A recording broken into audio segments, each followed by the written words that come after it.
I to mentioned the it. I giant. swam with a guy when he was 12. I don't want to exaggerate his height, but it was like 6'3" or 6'4" at 12 years old. And it was a team that had people of all different ages. Like, it wasn't an important team. Anyway, what was fun is he had to bring his birth certificate to every meet because other teams' parents would challenge that he was actually 12. Good for those parents.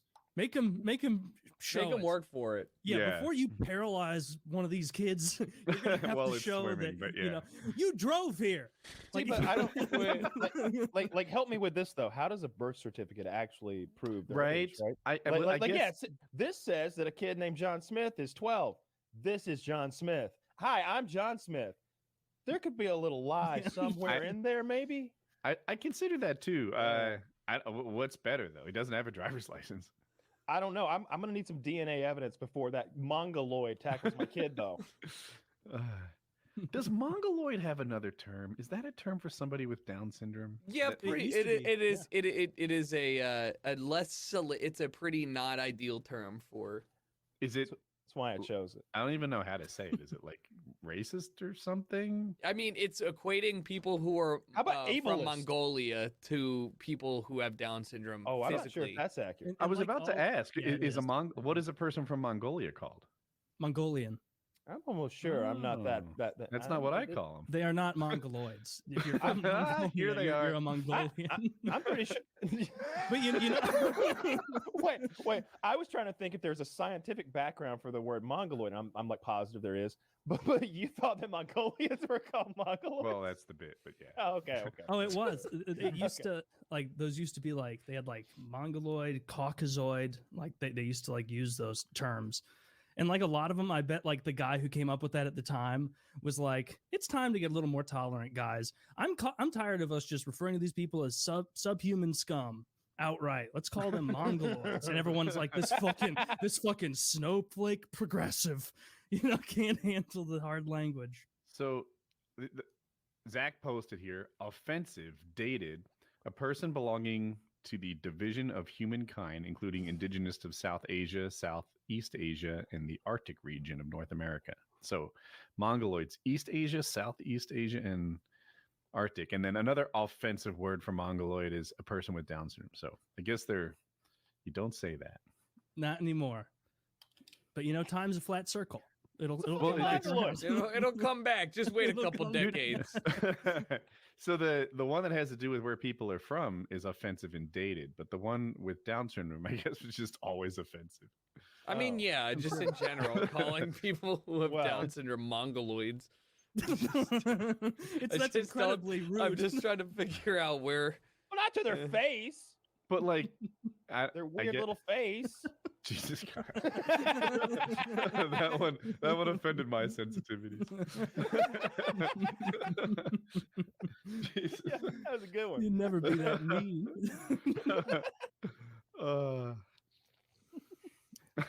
What Taylor, I have done seconds of show preparation, and I want to tap into one of your superpowers. This might be not fun. Can you spell? I'm going to start easy. Misspell. Spell misspell. These are the top 10 most misspelled words. M-I-S. Ooh, this is weird. This is weird, but it should be exactly what you think it should be. Is it one S?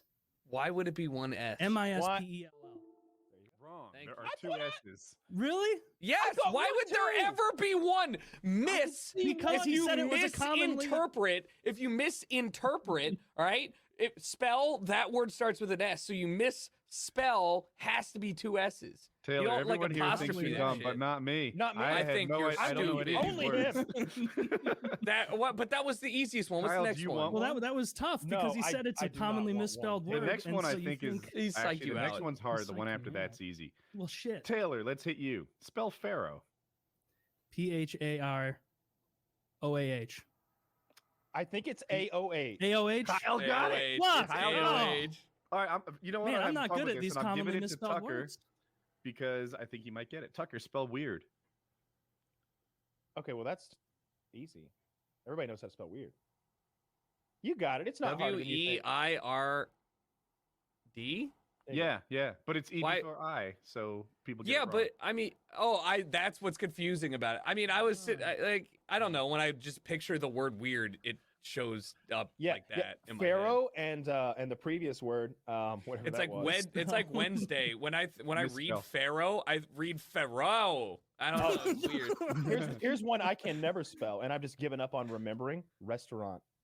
And Restaurante. Have you ever seen that bit by Patrice O'Neill when he's No. talking about, like, Patrice O'Neill? Go watch Elephant in the Room. He died like 10 years ago. One of the funniest comedians ever. He'd had a bit about spelling and how bad of a speller he was. He's like, I love my mom, but if some guy comes up and puts a gun to my mother's head and says, spell restaurant, or I'm gonna blow her head off. I'm gonna go, Mom, I love you more than anything in the world. I mean, yeah. But it's like restaurant. Do you guys want any more, or are we moving It's on? restaurant. Yeah. I do want one more, but R-E-S-T-A-U-A-R-N-T. the worst part about restaurant is, like, I watch Seinfeld, and like every episode it flashes the word in front of me, and every time I see it I go, remember this time, dumbass, remember this time. It doesn't stick. R-E-S-T-A-U rant.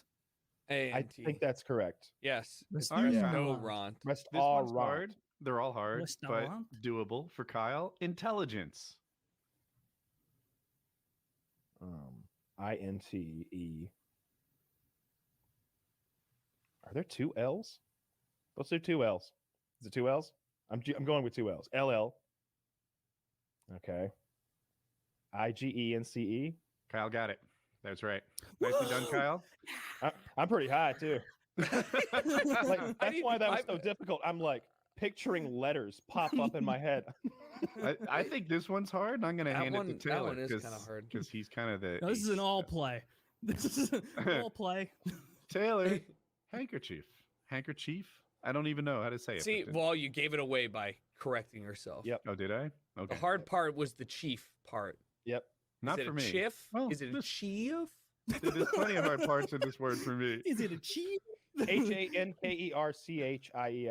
Kyle nailed it. Did you cheat? It's handkerchief. No? Yeah. Like, right. But I'm playing with is this. Well, my dad always said handkerchief. And I'm sure a lot of other people. Yeah, I think that's what I would say. So it's kind of confusing when you. Instead of chief. Yeah. Ooh, or that. Yeah. Most of these words I don't even know. Gobbledygook? Anyone want to try it? What the fuck? Nobody's like, hey, gobbledygook. It was number one. Gobblety. Gobbelty. Gook. That was actually pretty far off. Gobbledegook. Gobbledygook. Gobbledygook. You know what that word is like? I didn't know that was a real word. You know the injector in Kharkov, the obadobolos that no one pronounces correctly ever?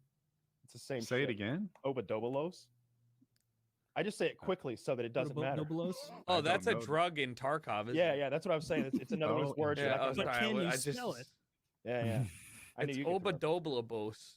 It's something like that. It's the extra bose on the end. It's definitely OBODOBOLEOS or some shit. It makes your mouth do some stuff it doesn't normally do with words. I'm gobbling. That turned out okay. That was all the words that I actually knew from that list. It's way easier to spell a word if you pretend to write it than if you just start saying it. You know what I mean? It's like you get ahead of yourself with muscle memory and then you just spell it. Have you ever actually, and I mean this without a hint of irony, watched the spelling bee ESPN champ?